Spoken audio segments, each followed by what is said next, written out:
Salve pessoal! Hoje nós vamos fazer diferente, não vai ter o programa Cabeça Geopolítica, em vez disso nós vamos gravar o vídeo e eu vou responder as perguntas que eu avisei vocês para mandarem no Instagram, tá bom? Agora tem um porém, são perguntas objetivas, se precisar elaborar, elabore, mas o mínimo possível, sem ficar muito grande, porque teve Manolo que mandou praticamente artigo científico de 5, 6 parágrafos, a hora que eu vi aquilo eu peguei e nem li, porque eu não vou ficar lendo, perder o dia inteiro para ler só uma pergunta, né? Faça meu favor. Até porque depois eu vou ler ela em voz alta e aí vai demorar, vai ficar uma confusão só. Então, quando vocês forem mandar perguntas, agradeço, mas perguntas objetivas. Pode elaborar, é claro, mas perguntas acima de tudo objetivas, tá bom?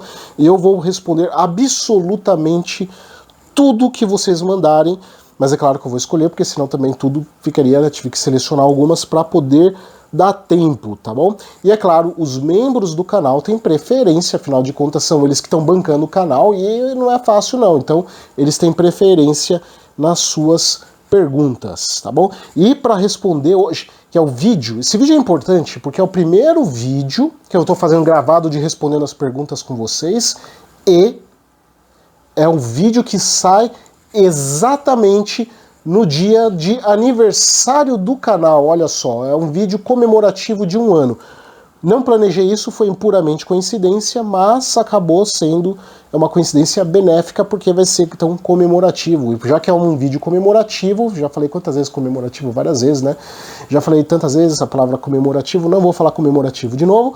Trouxe ajuda aqui, umas ajudas importantes aqui para o canal, o principal deus da guerra do Oriente, o Guan Yu, né? E o principal deus da guerra do Ocidente, da mitologia grega, que vai ajudar aqui a responder as perguntas, o deus Ares, para poderem me assessorar, porque são perguntas muito polêmicas nesse vídeo comemorativo, que eu não vou mais falar a palavra comemorativo. E vamos lá. Deixa eu ligar aqui esse celular emprestado que eu peguei só para ler as perguntas, né? Porque estou usando o celular para gravar, então não tinha como ler, peguei esse aqui emprestado. Vamos lá. Primeira pergunta da Ana Freitas. Pelo que estou acompanhando sobre os preços e o mercado de petróleo, acho que a Rússia está ganhando a guerra econômica da Europa também, além da guerra militar. Uma questão que gostaria de te perguntar é se você acha que um dos objetivos do Putin foi, desde o início, a desestabilização dos governos da Europa e do Reino Unido, ou se isso é apenas efeito colateral. Ana, a gente não tem como ter certeza exatamente o que foi planejado e o que foi acerto de efeito colateral, digamos assim, e me preocupa muito quem tem muita certeza das informações de bastidores da Casa Branca e do Kremlin e do Partido Comunista da China, porque a gente não tem como saber exatamente, e diga-se de passagem, daqui a muitos anos, os historiadores ainda assim também não vão ter como ter certeza, porque são coisas de bastidores que são impossíveis de saber, entendeu?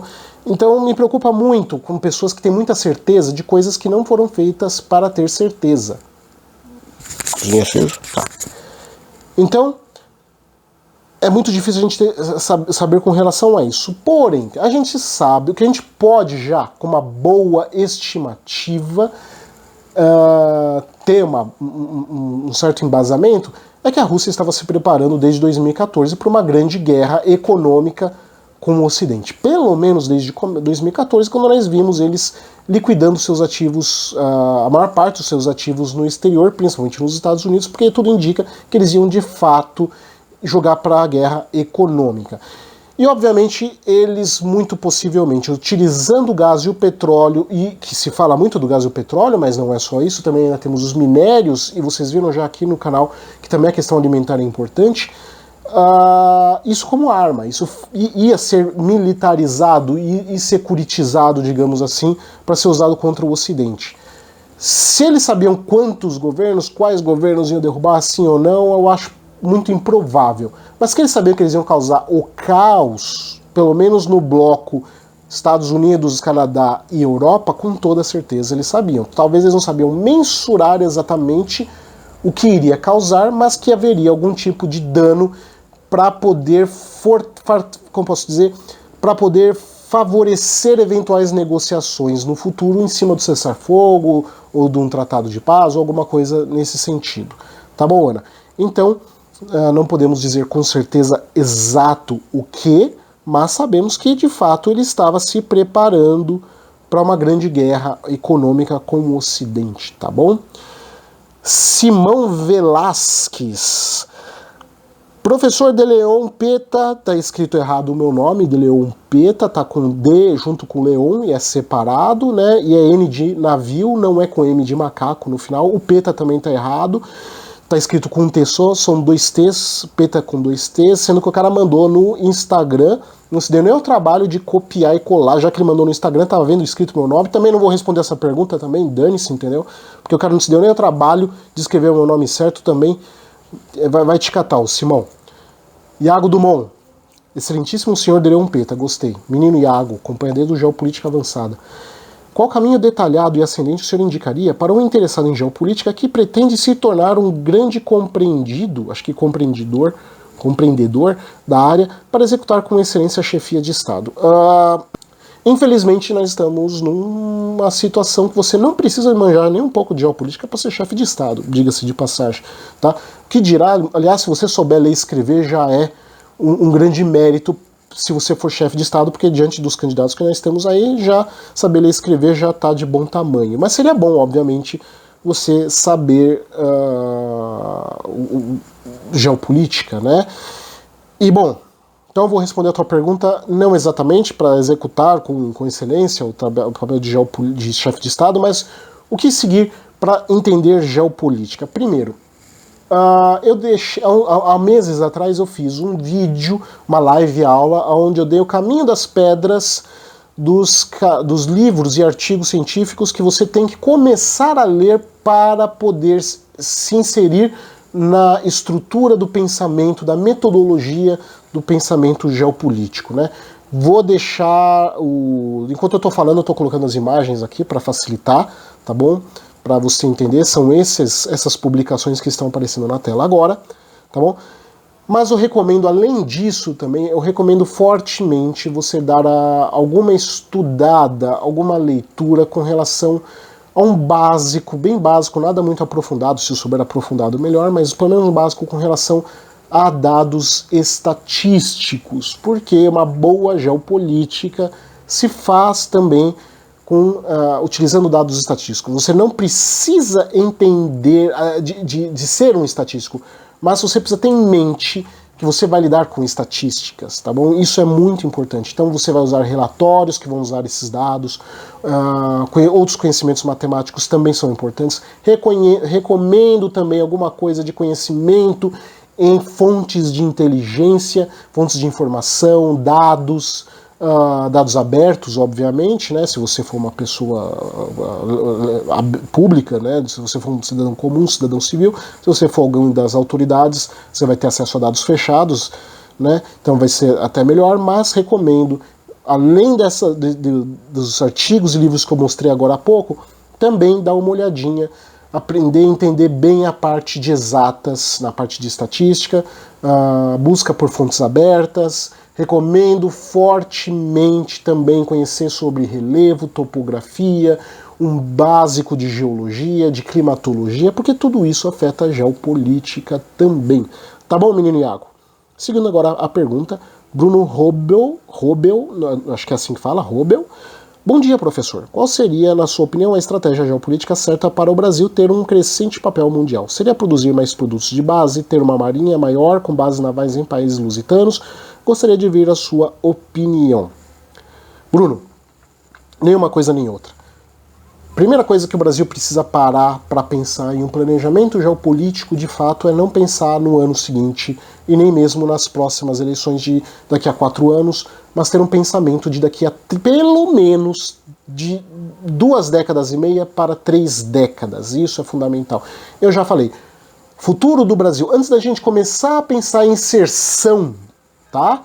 Antes de pensar em inserção de peso no cenário global, a gente tem que ter uma base sólida dentro da nossa estrutura interna de poder, tá? Em cima de um tripé que eu acho, que eu tenho certeza que é fundamental quando a gente olha outros países que se tornaram potências, que é geração e distribuição eficiente de energia, principalmente para baratear ela, uma boa capacidade logística ferroviária, acima de tudo ferroviária, bons e modernos portos, principalmente grandes, precisamos aumentar o tamanho dos nossos portos e modernizá-los, e aumentar a quantidade de portos, utilizar também a parte hidroviária, ou seja, utilizar melhor os nossos rios, nós não usamos nossos rios de forma eficiente, e terceiro, a parte educacional. E quando eu falo a parte educacional, eu estou falando para pegarmos muito pesado na educação básica, pegar as criancinhas de 6, 7 anos agora e indo acompanhando elas até elas chegarem na pós-graduação daqui a 25, 20 anos, tá bom?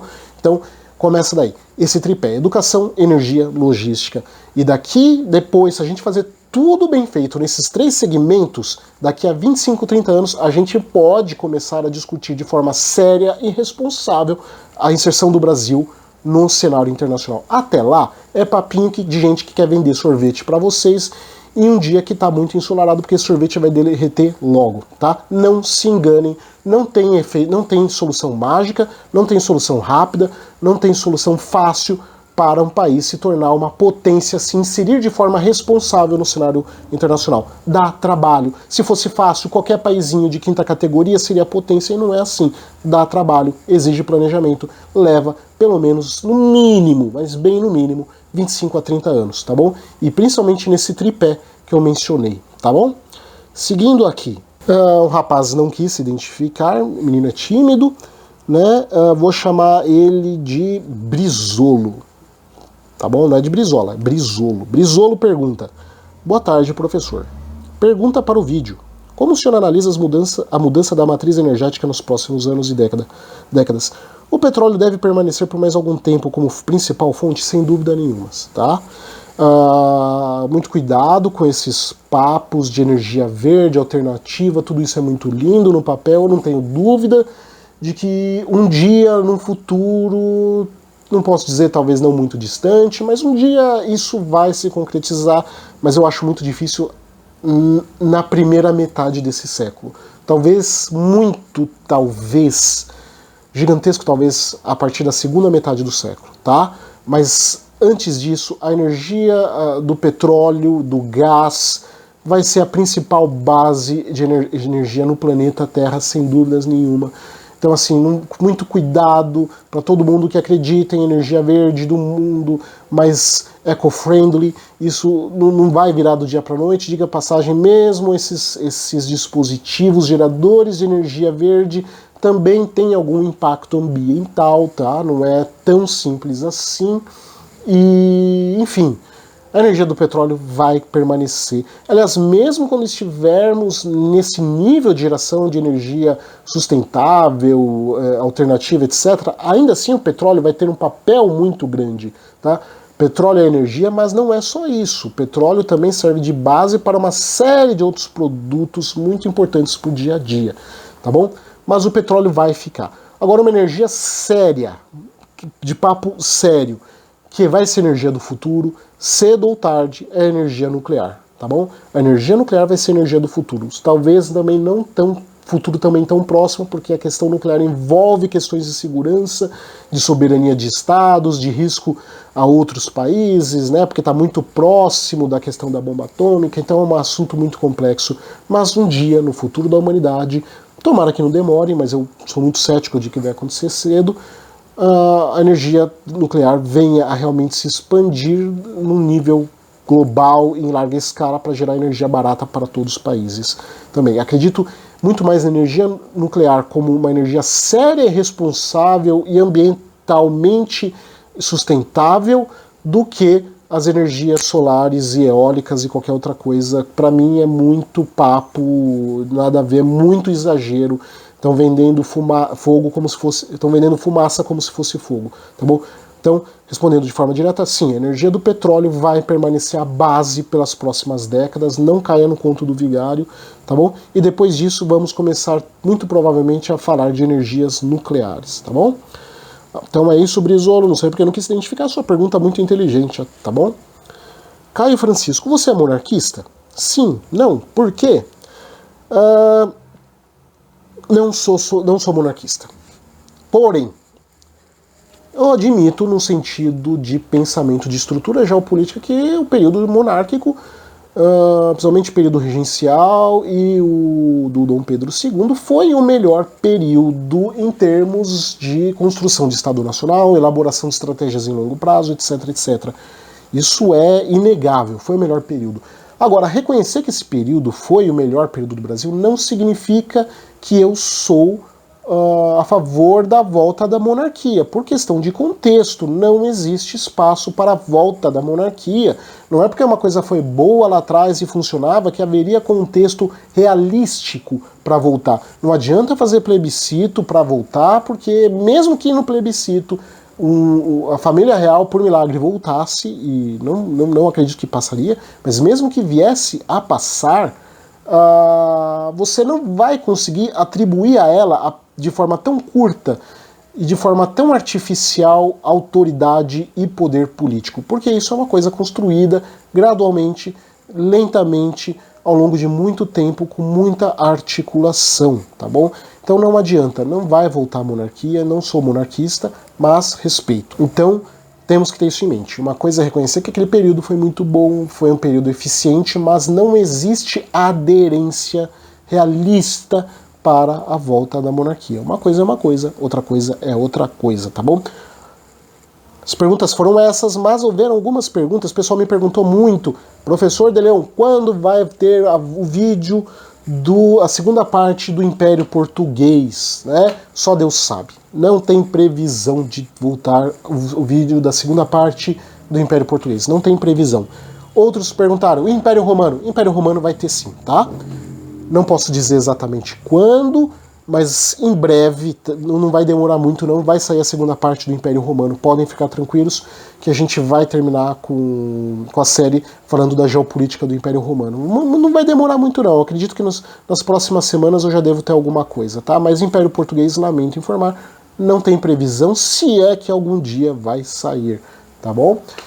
É isso, gente. Vou me despedindo de vocês aqui com a companhia ilustre do deus da guerra da China, Guan Yu, deus da guerra grega, Ares, porque eles são deuses da guerra, então, teoricamente, tem que manjar de geopolítica, né? Não? E me iluminaram aqui para responder as perguntas de vocês. Não se esqueçam de mandar as suas perguntas para o Instagram, vou selecionar elas, mandem lá suas perguntas, tá bom?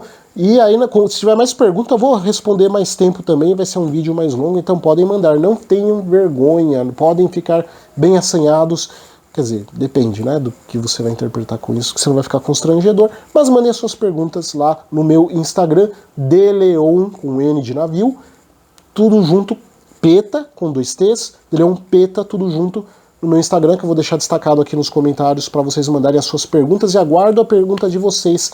Abraço, gente! Até mais, não se esqueçam de se hidratar, apesar do frio, tem que se hidratar direitinho. Tchau, tchau.